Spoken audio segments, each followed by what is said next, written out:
Hallelujah! Tanggalin mo na natin ang kaba. Nakabahan ako. Ayan. Thank you po, Lord. Thank you po, Lord, sa picture. Buti na lang po, nakita ko po siya nga kanina. Sabi ko, buti na lang, hindi ko sinuot yan. At suot ko yan kahapon sa Bulacan. Thank you po, Lord. Kundi makikita. Anyway, thank you po, Lord. Sige po. Kamusta po kayo? 2 weeks ko po kayong hindi nakita. Mabuti po ang Lord dahil despite the distance, nandito po tayong lahat. Amen po. Amen. Yan po, tayo po muna ay sama-sama pong yumuko. Sige, invite po natin yung presence ng Lord.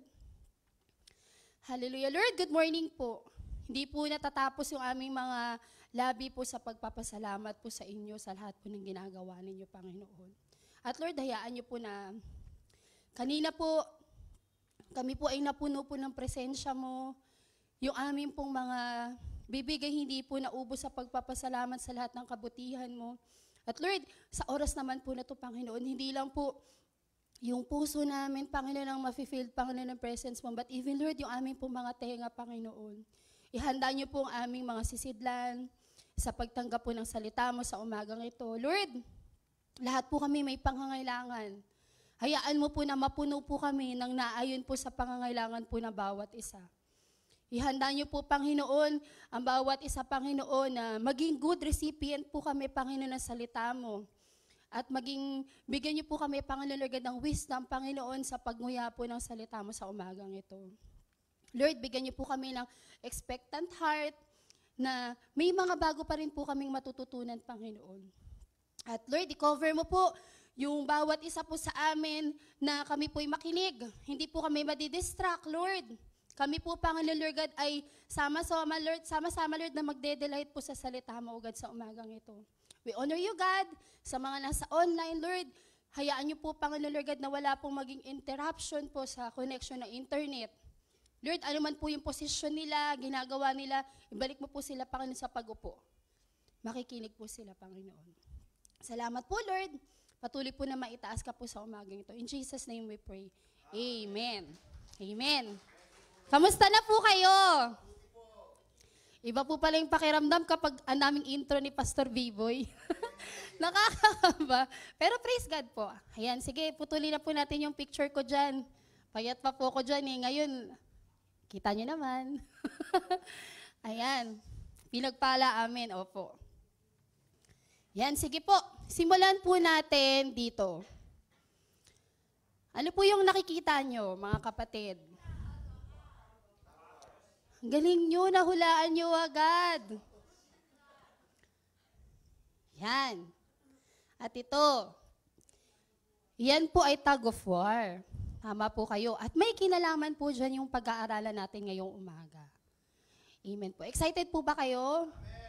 Sino po dito naranasan ng makipaglaro ng tug of war? Masaya po ba? Masakit sa kamay, nakakapagod. Naghanap po ako niyan sa internet. Nagtry ako humalap ng picture na kung may nakangiti man or what, pero lahat po talaga seryoso. Sabi ko nga po kahapon din sa Bulacan, siguro kung Pinoy pa yan, malamang hihinto yan, ngingiti talaga. Kasi alam mo naman ng mga Pinoy, kahit pagod, kahit hirap, kapag may camera, kapag may ngingiti at ngingiti. Kasi binigay ng Lord yun sa atin, ano man yung storm, nakakangiti tayo. Amen. Pero in reality, hindi po madali ang tug of war. Ang ating pong pag-aaralan ay may kinalaman dyan. Nagtanong po ako sa Lord. Yan po ang binigay ng Lord at dito po niya ako dinala. So, sama-sama po nating basahin. Alam ko po, hindi na po ito bago sa inyo. Itong verse na to, itong chapter na to. Pero bigyan po natin ito ng panibagong puwang po sa puso natin. Kung saan po tayo dadalhin ng Lord sa ating pong mensahe ngayong umaga. Sige po, basahin po natin ng sabay-sabay. 1, 2, 3, fire!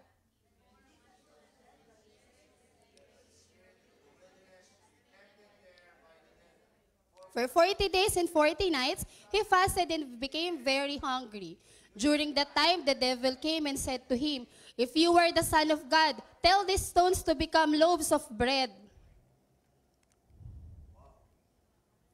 Verse 4, but Jesus told him, no, the scripture saying, people do not live by bread alone, but by every word that comes from the mouth of God. Then the devil took him to the holy city, Jerusalem, to the highest point of the temple and said, if you are the Son of God, jump off. For the scriptures say, he will order his angels to protect you, and they will hold you up with their hands so you won't even hurt your foot on a stone. Verse 7, Jesus responded, the scriptures also say, you must not test the Lord your God. And then the devil took him to the peak of a very high mountain and showed him all the kingdoms of the world and their glory. I will give it all to you, he said, if you will kneel down and worship me. Verse 10,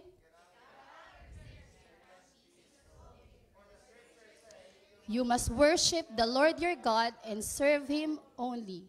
Then the devil went away, and angels flew and care of Jesus. Amen. Hallelujah. Thank you po, Lord. Ang atin pong pag-aaralan sa umaga ngayon ay tug of war. Yan. Yan po ang topic natin. Yan lang po, Pastor, yung nakita ko eh. Ayan, so, yan po yung ating pag-aaralan. May kinalaman po dyan ang ating topic ngayong umaga na to. Specifically dun po sa binasa natin. Tingnan po muna natin, ano po ba ang definition ng tug of war? Bakit po dyan tayo patungo? Sabi po dito, ang tug of war daw po is a sport that pits two teams against each other in a test of strength. So, ito daw pong laro na to na meron po silang isang hawak lang na lubid. Ang number 1 daw po na sinusukat dito ay yung lakas. Okay? Are you with me, church? Kung makikipag-tug of war ka at pipili ka ng magiging mga miyembro mo, pipili ka ba ng patpatin? Definitely no. Ang unang-una mo titingnan dyan yung build ng katawan eh. Kaya ba nitong humila? O baka naman ang lubid ang humila dito? Asan na si Inoy? Andun po, Pastor.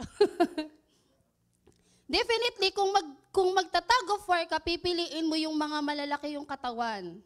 Kasi para makahila. Dati po, naglaro po kami yan sa office, sa team building. Ako po yung nilagay nila sa front. Alam niyo na kung bakit. Pero hindi po pala siya madali kasi masakit siya sa kamay. At kapag nandun ka na sa point na matatalo na kayo, mahihila kayo eh. Domino siya, pati yung mga kasama. So nadaganan po ako. Di ba ang saya? Natalo na nga kayo, nadaganan ka pa. Pero again, it's a test of strength. Sabi rin po dyan,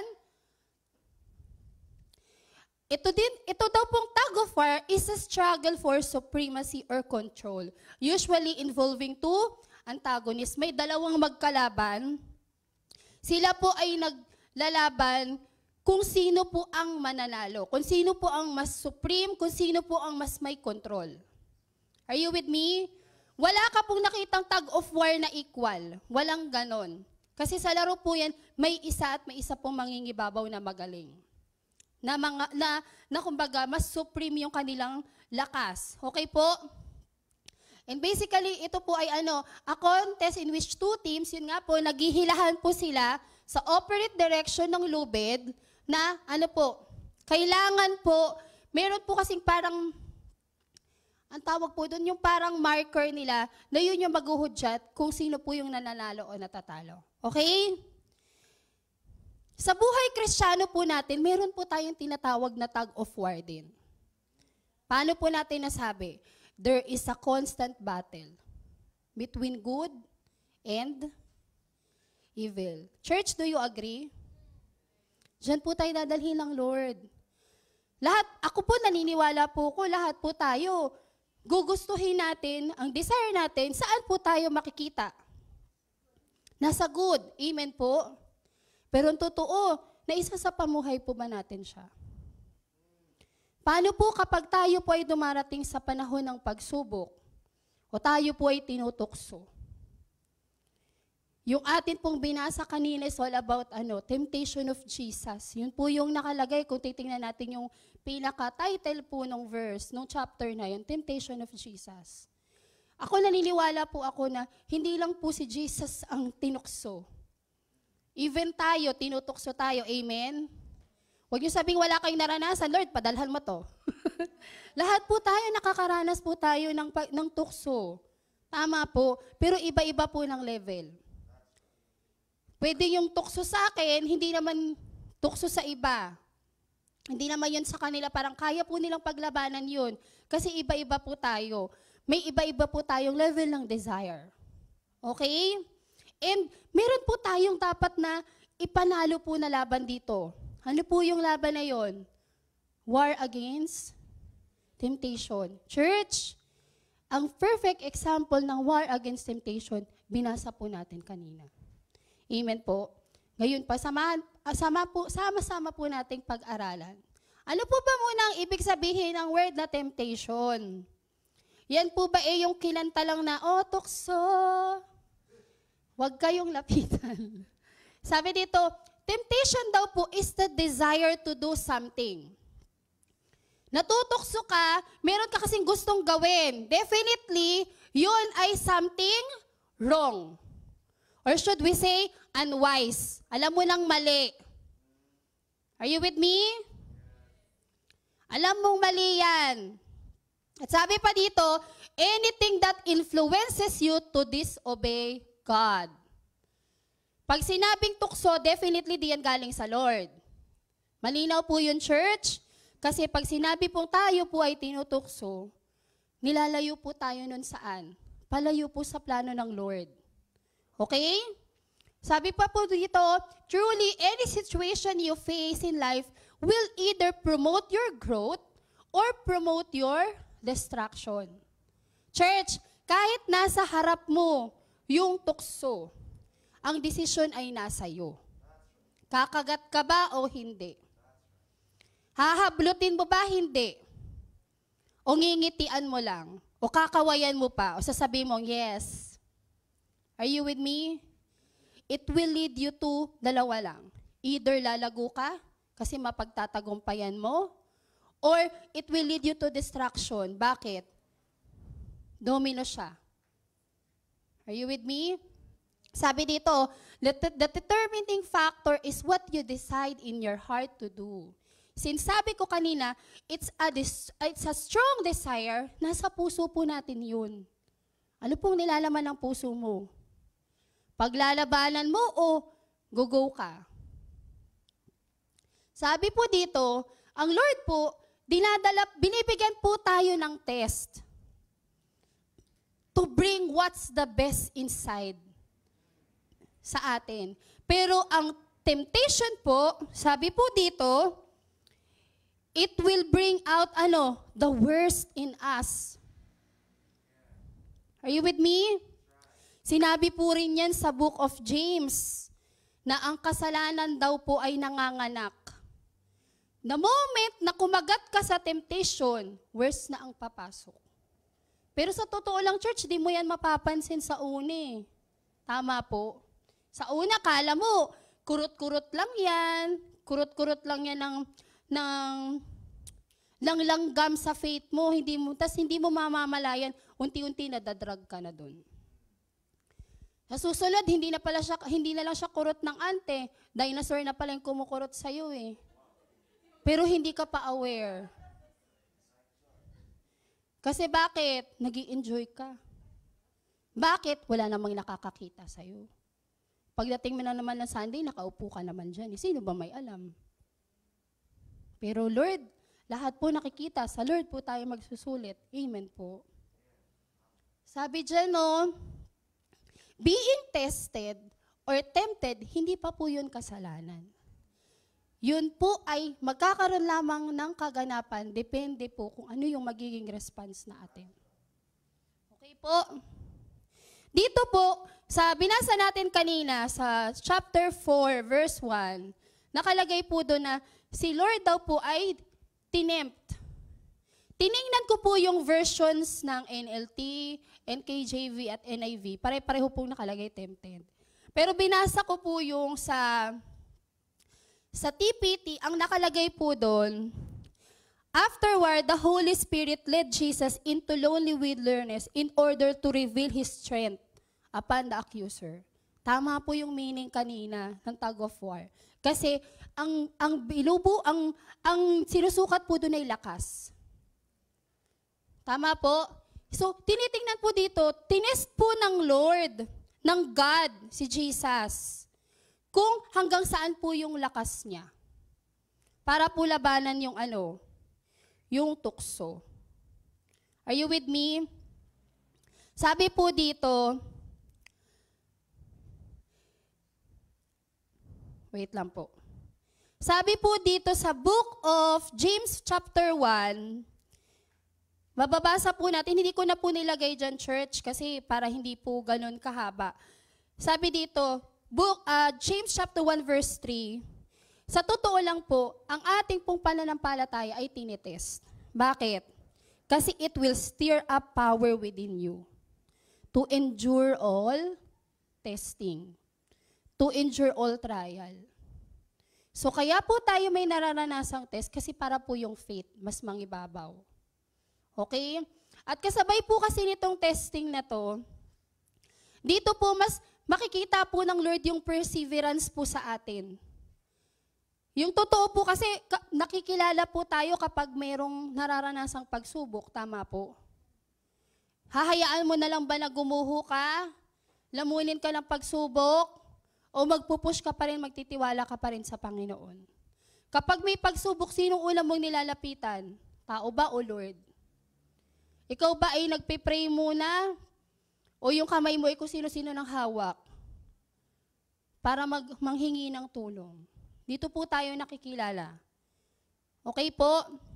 Sabi dito, marami rin po nagsasabi na, ito specifically po dito, sinabi rin po sa James chapter 1 verse 13, hindi po natin pwedeng sabihin na ikaw ay tinutokso or tinitempt ka ng Lord. Okay? Kasi po, ang Lord po, hindi po siya capable of, tuksuhin ka para dalhin ka malid ka saan sa kasamaan. Dahil, sabi nga po, minsan pong sinabi to ng mama ni Pastor Biboy, hindi po pwedeng maging friends or magbalae ang Lord at saka si Satan. So, hindi po gagawin ng Lord with all His power and might na madala ka saan sa kapahamakan. Na mapunta ka kanino kay Satan. Are you with me, church? Kaya hindi po natin pwedeng sabihin na na ay tinutokso ko kasi hinayaan to ng Lord. No. Tinutokso ka dahil nangingibabaw yung desire. At manganganak lang yun, depende sa pag-response po natin. Okay? Malinaw po? Amen. Thank you po, Lord. Yan, sige po, tuloy po tayo. Huwag nyo na pong basahin niya kasi naulit ko po yan. Yung sinabi ko po kanina. Yan. So, number 1, tingnan po natin.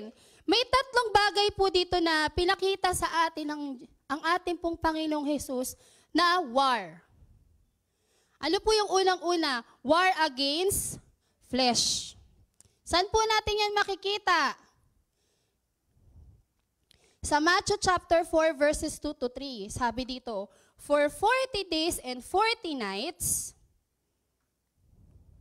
sabi dito, he fasted and became very hungry.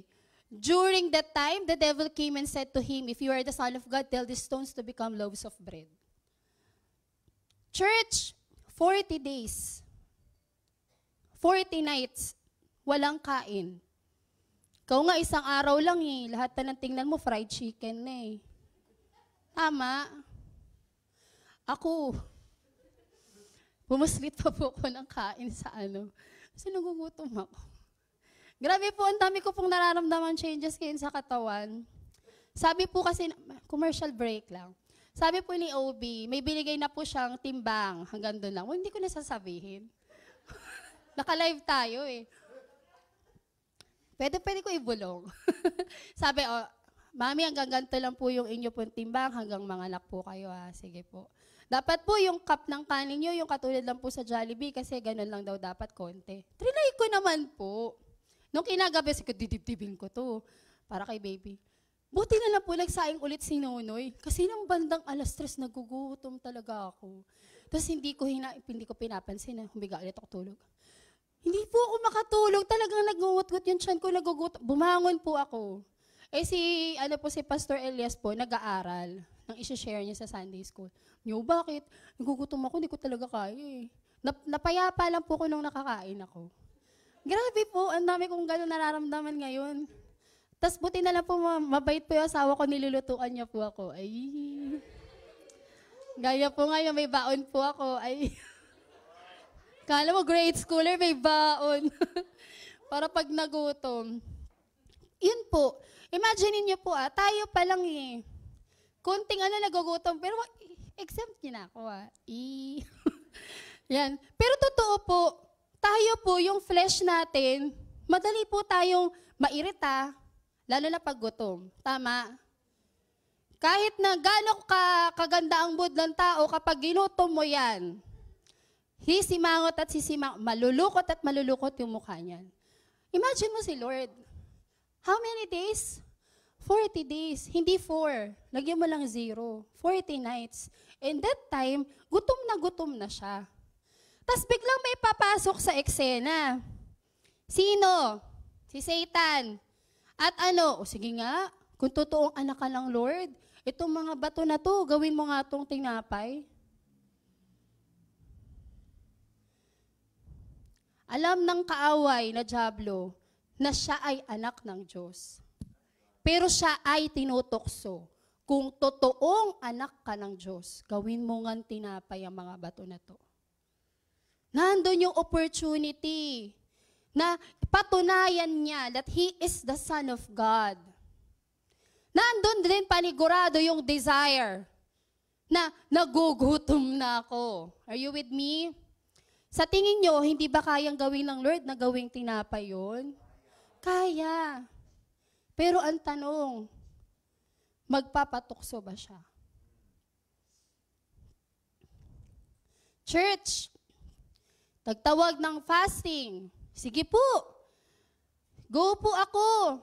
Tinukso ka ng kaaway na dyablo. Ano pong ulam, ma? Yung pinaka-paborito mo. Yung tipong tatalunin mo pa ang mang-inasal sa only rice. Pag inihain yung paborito mong ulam. Paano ka sasagot? Lord, mamayang gabi na lang. Pwede pa naman ulit.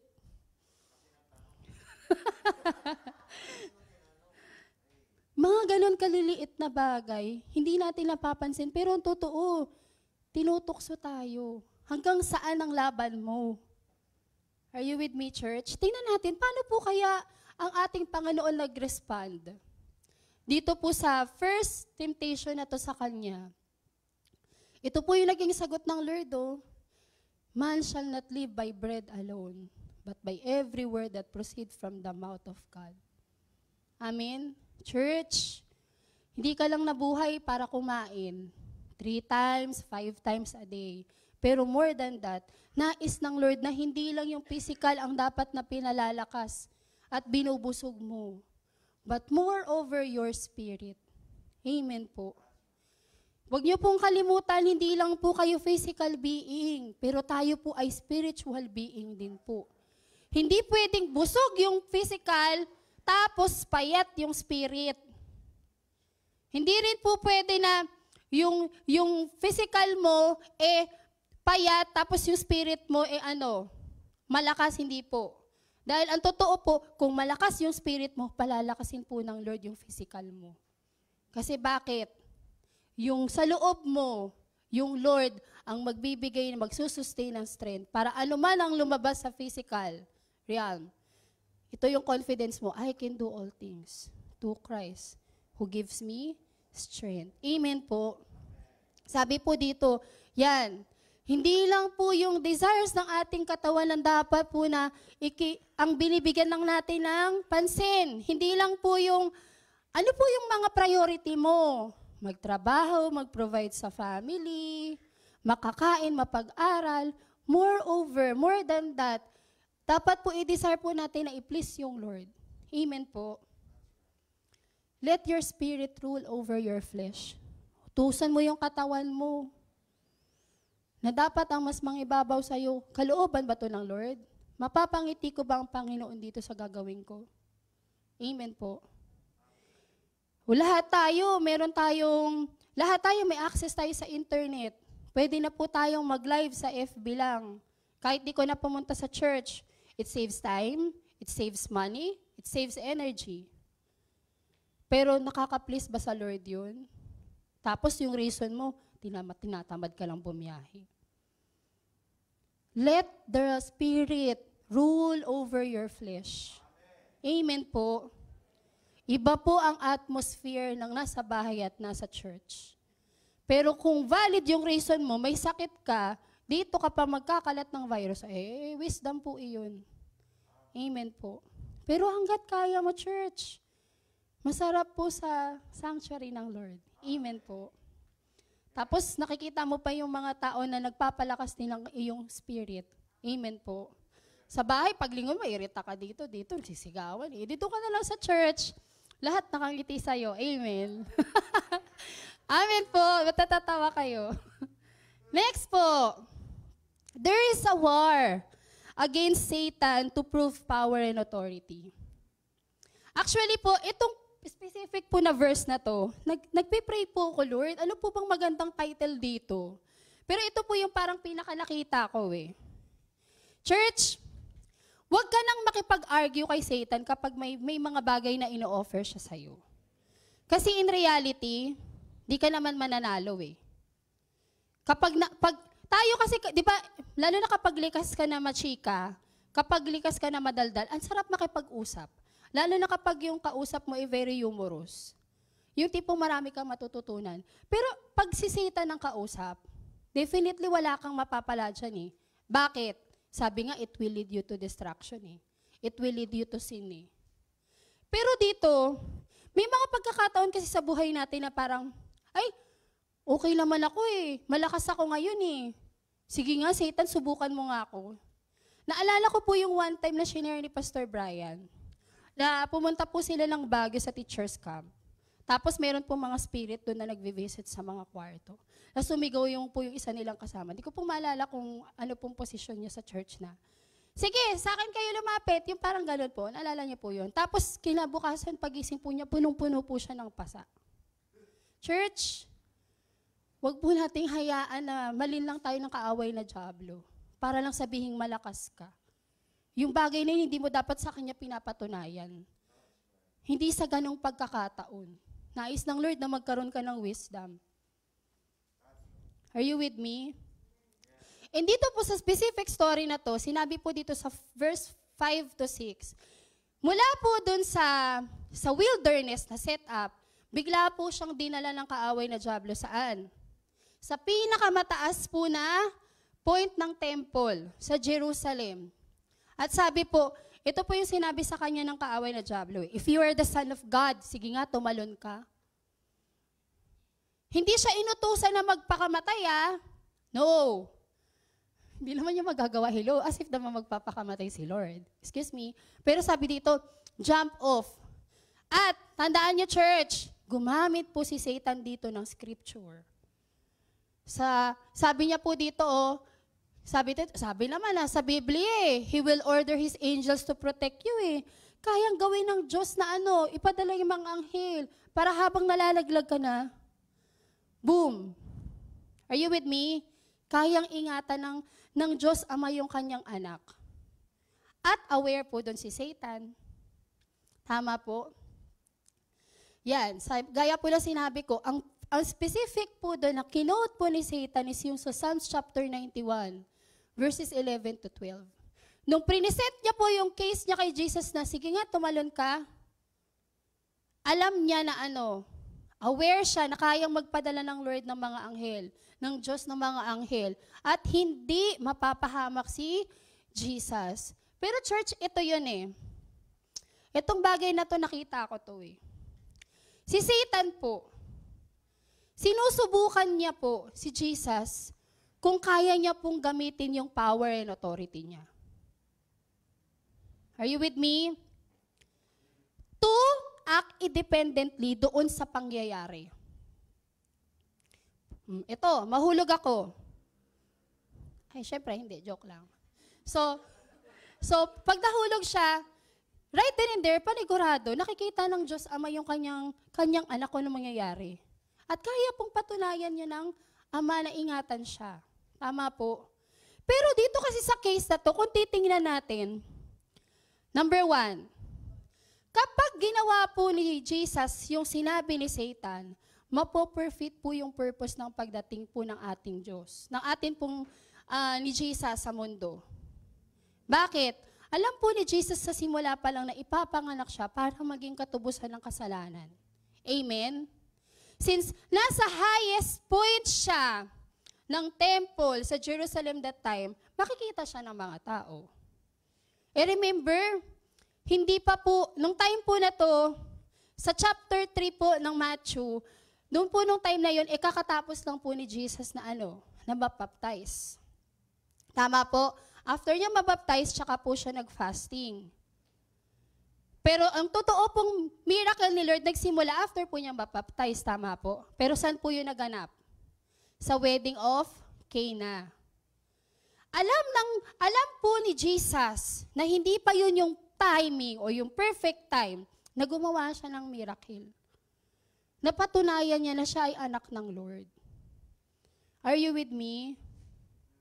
So kumagat ba siya dito? Hindi. Pero pwede niyang patunayan eh. Pero again, may wisdom po. Hindi niya ginawa. Minsan kasi ako po naranasan ko to eh. To be honest, parang meron pong nag-invite sa amin. Meron po ma-share lang. Meron po akong isang anak-anakan dati na may problema po siya. Meron po mga spirit na po, may mga spirit po na nanggagambala sa kanya. So kami po, syempre, desire, tulungan yung bata na makalaya. Pumunta po kami doon. Tatawa po sila Lailani. Sila Daniel, yan, sila Joy. Sige, nag-form kami. Tara, pag-pray natin, punta tayo doon. Mayabang ako eh. Malakas ako eh. Pero nakalimutan ko pong magpa-cover. Maganda yung desire, maganda yung heart, pero mali yung execution. Yung pag-use ng power and authority. Di mo yun kayang gawin na mag-isa. Dami po namin naranasan nun. Tapos nung time na yon, meron po akong nakausap na pastora. Sabi po sa akin ni Pastora Evans, sa susunod magpa-cover ka. Kasi hindi yan battle against flesh. Battle yan against spirit. Natuto po ako nung time na yun. Hindi pwedeng sabak lang ng sabak. Dapat po may covering tayo. Oo, kaya kang ingatan ng Lord, kaya ipadala ng Lord yung angels niya. Pero may wisdom po. Baka mamaya kasi pangalan mo yung maitaas doon. Hindi pangalan ni Lord. Puso pa rin yung titingnan. Amen po. Kaya mahalaga po, glory po talaga ng Lord, ibabalik natin sa Kanya at magpapakumbaba tayo. Amen po. Yun po yung nakita ko dito sa specific po na portion na to. Ang sabi rin po dito, ito po yung naging sagot ng Lord. The scripture also say, you must not test the Lord your God. Ako po naniniwala ko, pinipicture out ko to eh. Ginagawan ko to ng eksena sa isip ko. Siguro nung time na sinasabi ni Satan kay Jesus na, sige nga, tumalon ka. Ano kayang reaksyon ni Jesus? Feeling ko nakaganyan pa si Jesus eh. Tapos nakataas yung kilay. Kaganyan parang. Tapos ito yung sagot ni Lord. Do not test the Lord your God. Are you with me? Napaka-eksi na sagot ni Jesus. Pero it means a lot. Huwag mong subukan yung Lord mo. Amen? Ano po kaya naging response ni Satan nung time na yun? Siguro natameme. Sa isip ko lang po taas na ka ba naman ang kilay? Gano'n na ka ba naman eh. Sige, huwag mong subukan. Di ba ang nanay pag yung anak nagtatantrums, tapos yung nanay naiirita na sa anak, maayos ka. Pag nilakhan na ng matayan, yung bata, medyo nanginginig na eh. Kaso ngayon, mga bata ngayon, kahit lumuha na mata mo, wala eh. Pero totoo po, ano kaya po naging reaction dito ni Satan? Aware siya eh, na si Jesus po ay 100% man at 100% God. At alam niya, capable si Jesus to do yung bagay na yun, to prove. pero hindi niya ginawa. So, si Satan, nanahimik, shut mouth. Sa isip ko lang po yan, sa picture lang po na tinitingnan ko. At iba na nga lang, next, proceed. Bakit? Natalo siya for second time around eh. Tama po, church? Dito tayo sa pangatlo. Ano po yung naging next na war? Against fame and worldly treasures. Saan po natin yan makikita? Ay, sorry po, patawarin po. Yan. Sa Matthew 4 verses 8 to 9. So, mula po dun sa eksena ng pinakamataas po na peak po ng temple sa Jerusalem, dinala po siya sa ni Satan. Taray, nagtatranslocate. Samantalangin ko, kailangan pong bumiyahe. Pero, kaya pong gawin niya ng Lord. Amen po.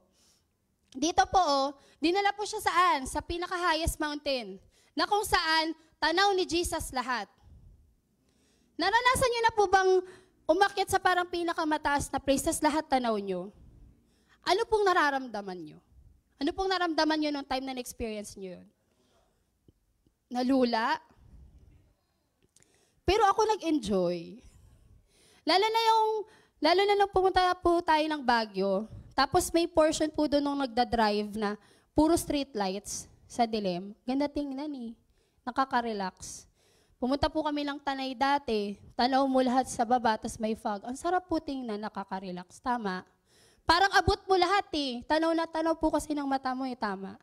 Nung time po na to, pinakita po yun ni Satan kay Jesus. At ito po yung sinabi niya, showed him all the kingdoms of the world and their glory.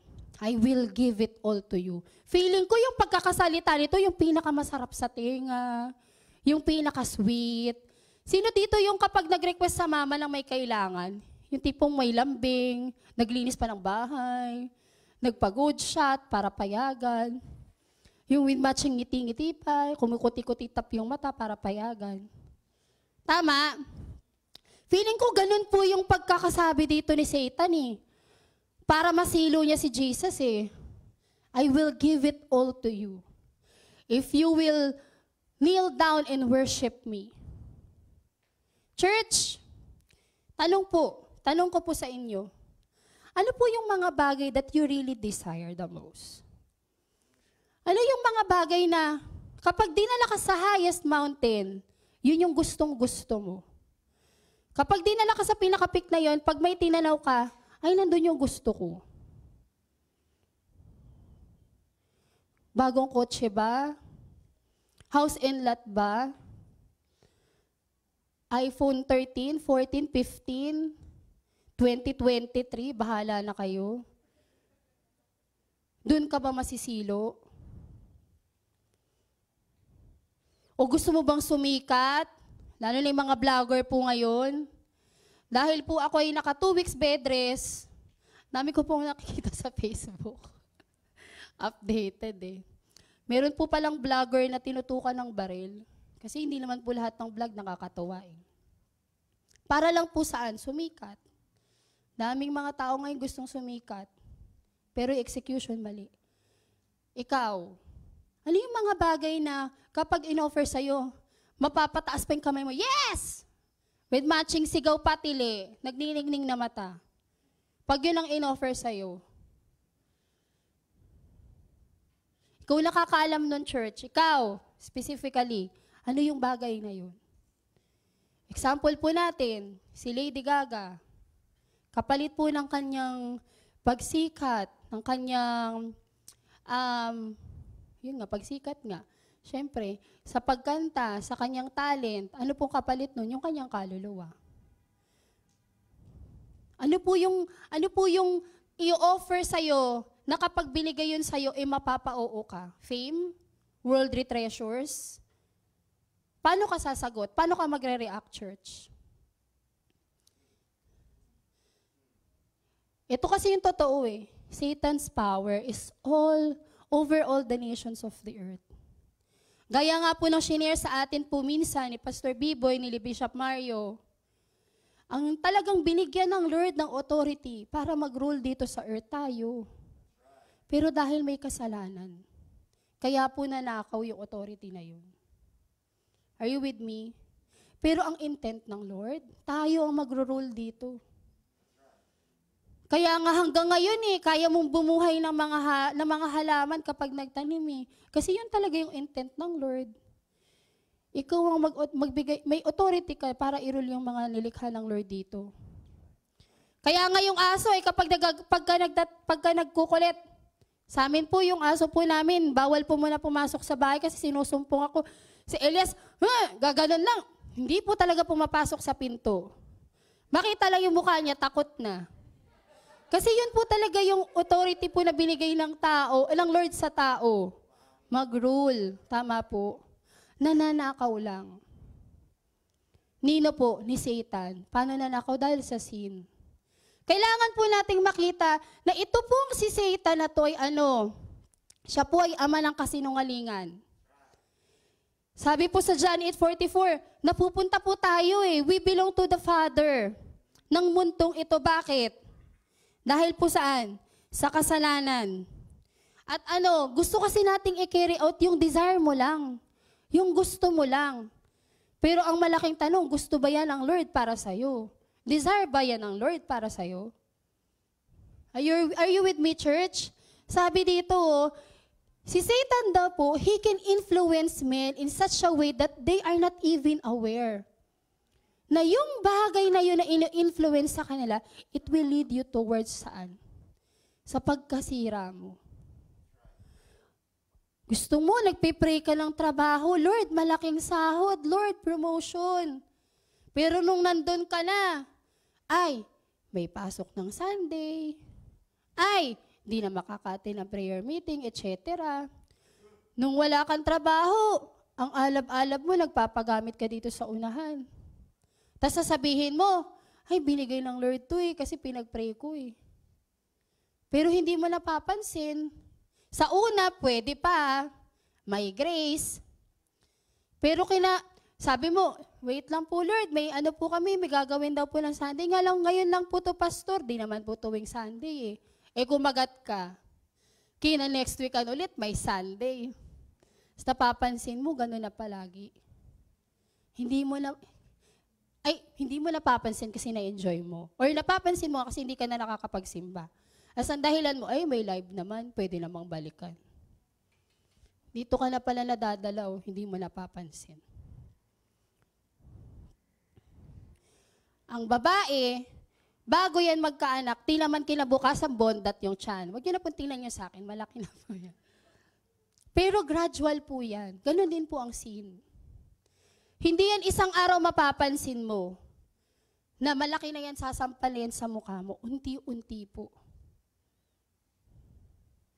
Hindi naman sa isang bote lang ng beer, lasing ka na agad Pwera lang kung mahina ka talaga.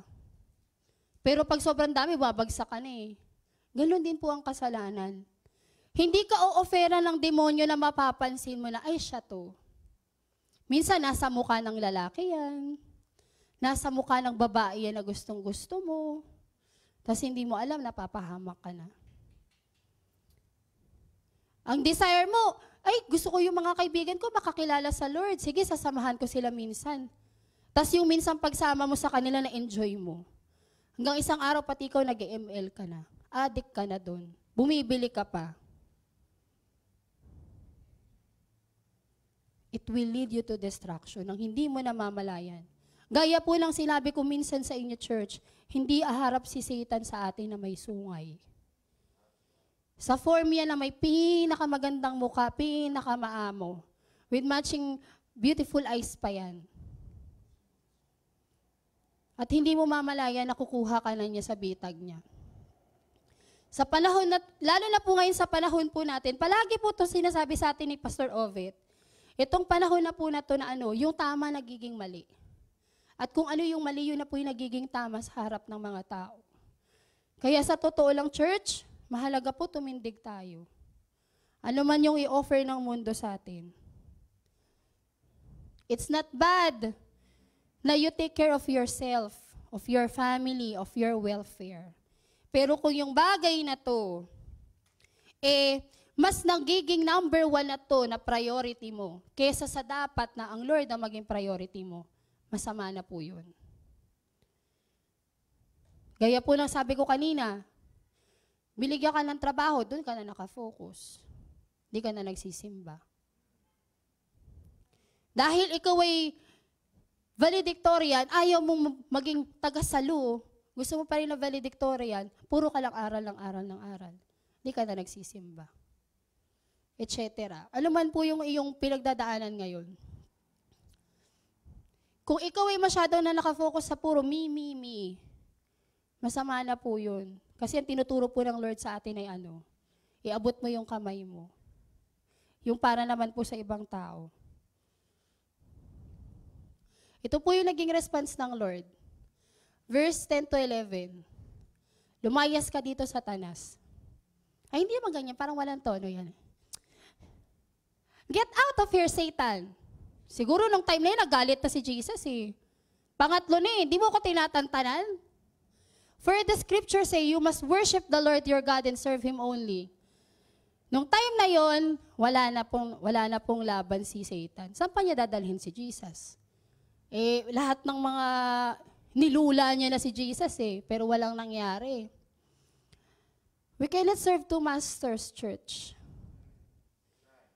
Are you with me? If you are for the Lord, you are for the Lord. Amen?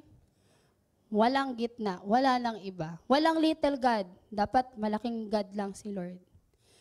And sa lahat ng bagay, we must seek the Lord first more than anything else. Kaya po i-provide ng Lord lahat kung siya po yung uunahin natin. Amen po. Church, ito yung totoo. There is a tug of war between the spirit in you versus temptation.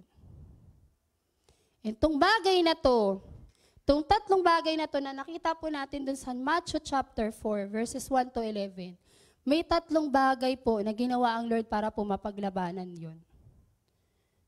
Gusto niyo pong malaman? Ito po.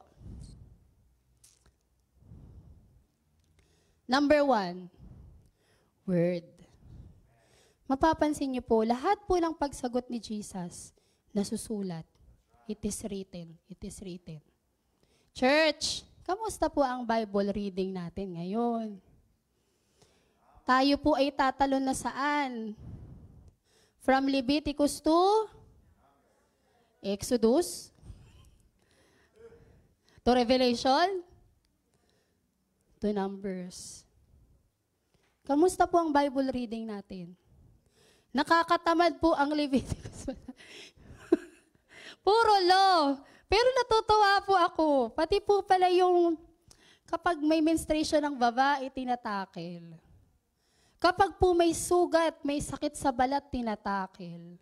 Dami mo rin po palang matututunan. At doon nyo po makikita na ano po yung sa tingin ng Lord na malinis sa harap niya tsaka hindi. Pero mapalad po tayo kasi ngayon, lahat tayo nilinis na ng blood ng Lord, sabi nga po sa kanta kanina. Amen. Kamusta po yung Bible reading natin? Church, si Satan, bago siya naging Satan, siya po ay anghel. At ako naniniwala yung Book of Psalms, chapter 91, verses 11 to 12, na i-quote niya, na i-present niya kay Jesus. Ibig sabihin, alam niya yung Bible. Baka ikaw, hanggang ngayon, John 3:16 pa rin ang alam mo. Sige, dagdagan natin, may John 1:12 naman. May isa pa po. Psalms chapter 23. Kasi Jags go po eh. Are you with me? Para malabanan natin, kung mapapansin niyo po, sa bawat pagtira ng kaaway na dyablo, ang sagot po ng Lord ay salita. Bakit po? Ang salita po ng Lord ay makapangyarihan. Sabi po sa Hebrews 4, kaya po nung pasukin yung pinaglalagusan ng buto tsaka ng katawan.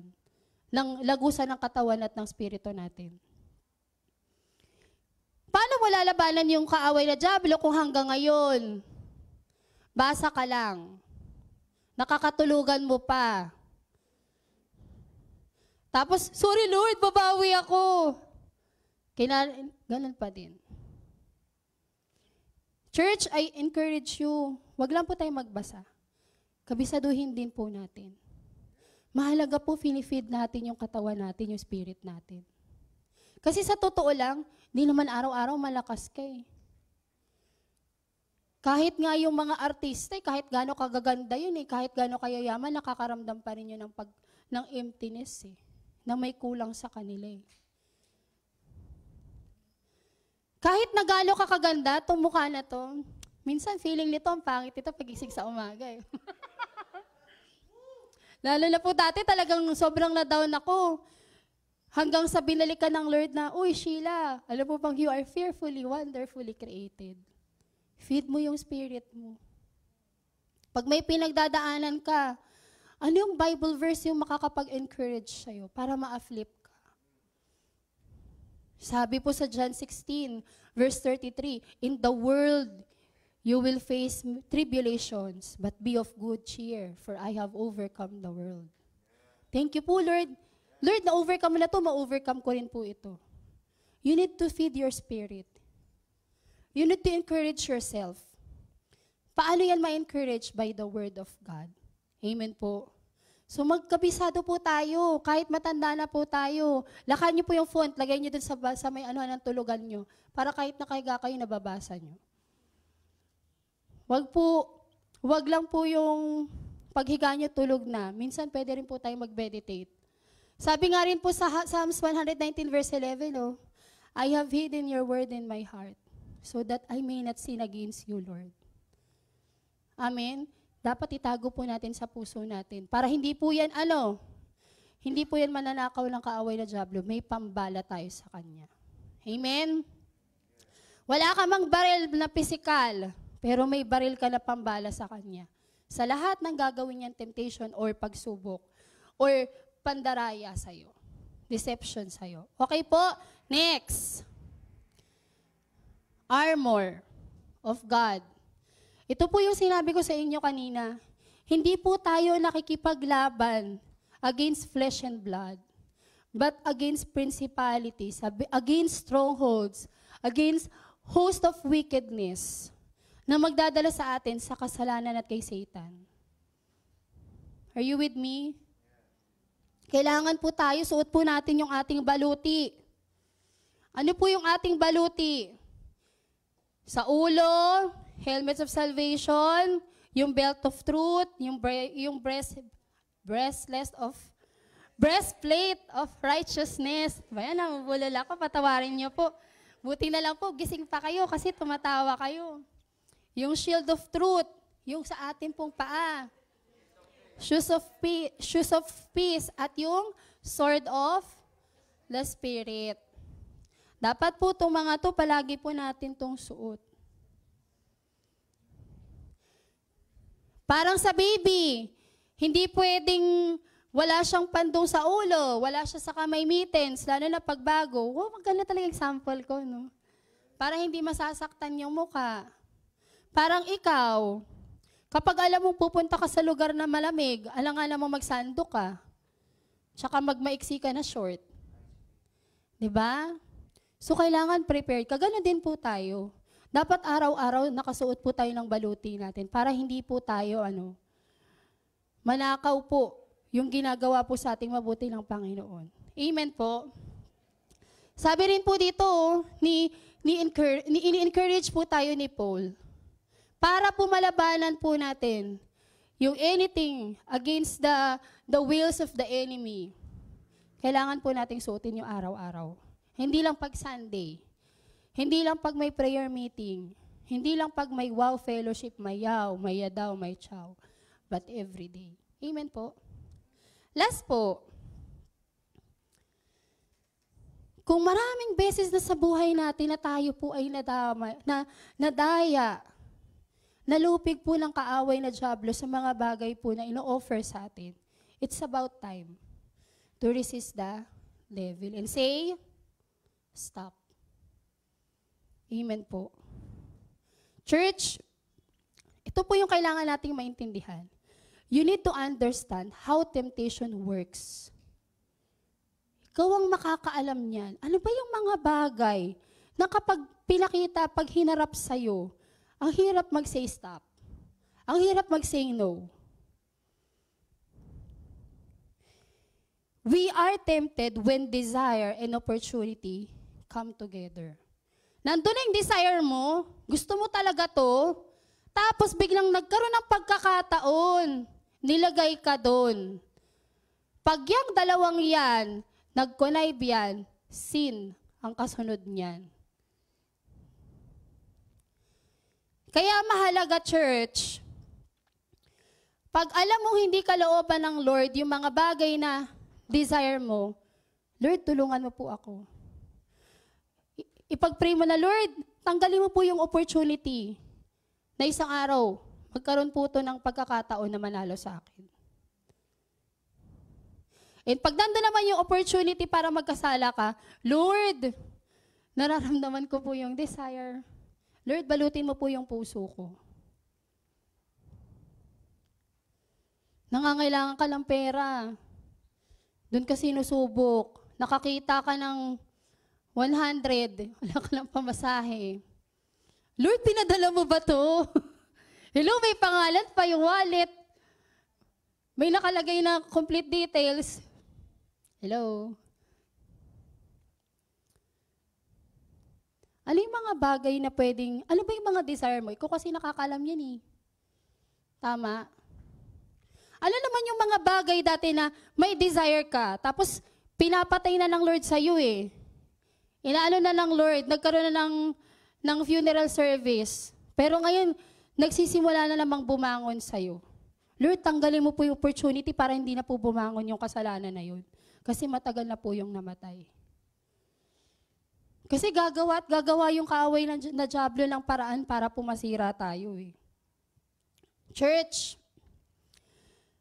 kapag tumayo ka na sinabi mo sa kaaway na dyablo na no, he will flee from you.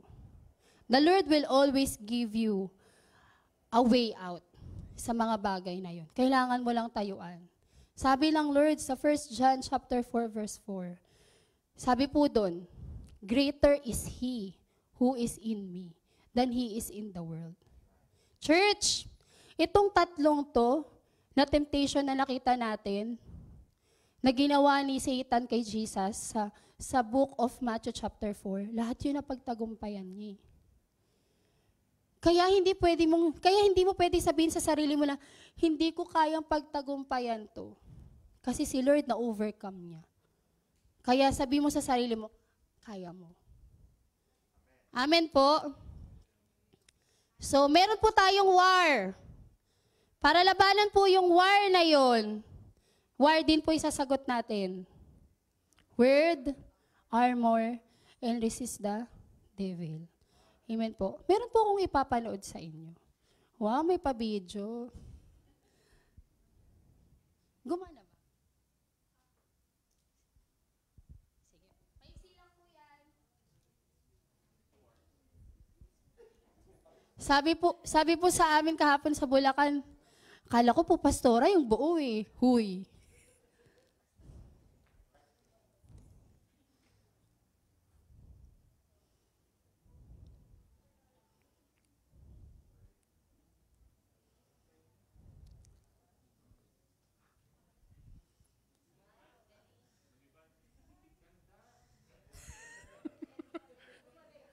Bumalik po.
Thank you po, Lord.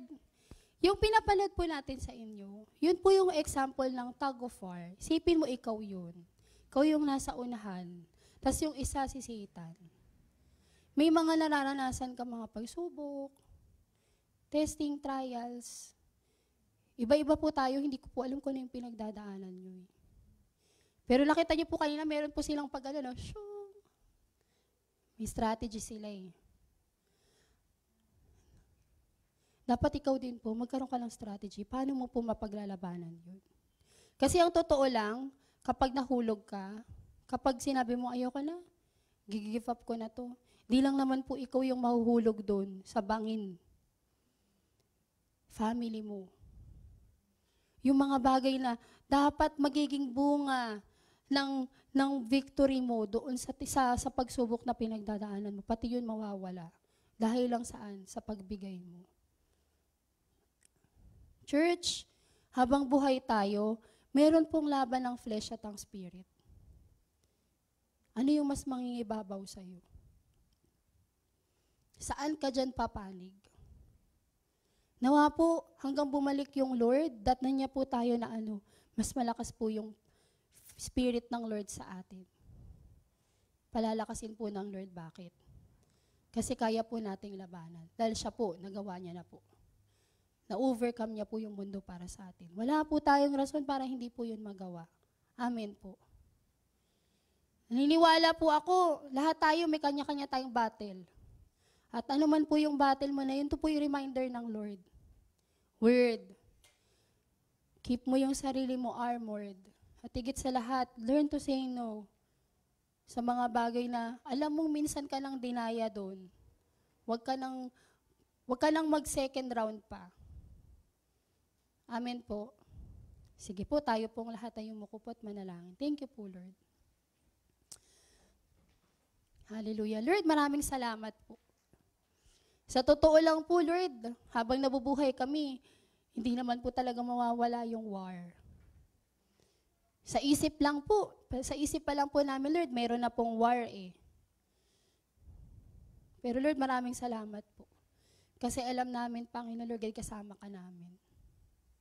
Salamat po, Panginoon, na ikaw po yung perfect example na kaya po naming labanan, kaya po namin mapagtagumpayan, anuman po yung tukso, anuman po yung challenges. Kasi Lord, na-demonstrate mo na yun. Salamat, Lord, na may victory po kami. At ikaw po yun, Panginoon. God, I pray, anuman po yung pinagdadaanan ng bawat isa sa amin. Ikaw po yung higit na nakakakilala, Panginoon. Anuman po yung dala-dala ng bawat isa sa amin.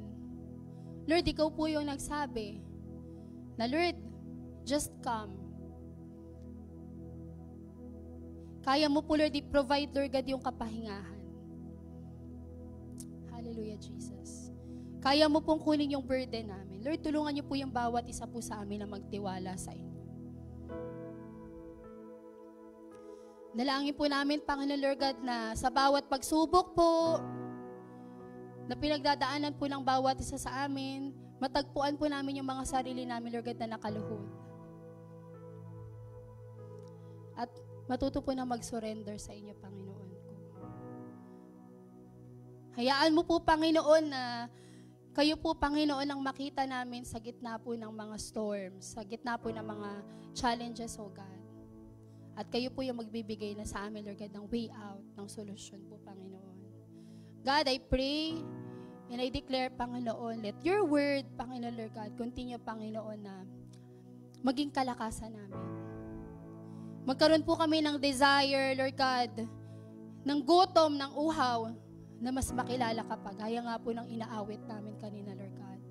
To know who you really are, Panginoon. To know you more, Panginoon. Who you really are sa buhay namin. Lord, magiging conscious po kami, Panginoon, sa mga ginagawa namin at sa mga lugar, sa mga nilalakaran namin, Panginoon. Sa mga nakakasama namin, Panginoon. Hayaan mo, Lord, na maging buhay po na patotoo yung bawat isa sa amin, Panginoon. Sa mga community, sa mga workplace, Panginoon, sa school na kung saan niyo po kami, Panginoon Lord, nilagay. At higit sa lahat, Lord, bigyan niyo po kami ng wisdom na maging sensitive po yung spirit namin pag alam namin, Lord, na hindi mo na po ito kalooban. Mas tayuan namin, Lord God, yung righteousness mo, God. Salamat po, Lord. Dalangin ko po na sa bawat isa po sa amin ay maging kalakasan po namin ito sa pagharap po ng panibagong isang linggong ito, O God. We thank you, Lord. Dahil alam namin, Panginoon, ngayong araw pa lang na to, binigay mo na po, Lord God, yung tagumpay. At mapagtatagumpayan po namin ang isang buong linggong ito, Panginoon. Because we are armed, Panginoon, Lord God, with your word, Panginoon. We thank you, Lord, for your message, O God. Salamat po, Lord. Binabalik po namin ang lahat ng papuri, parangal sa inyong pangalan lamang po. Ito po ang aming dalangin sa pangalan ni Jesus. Amen.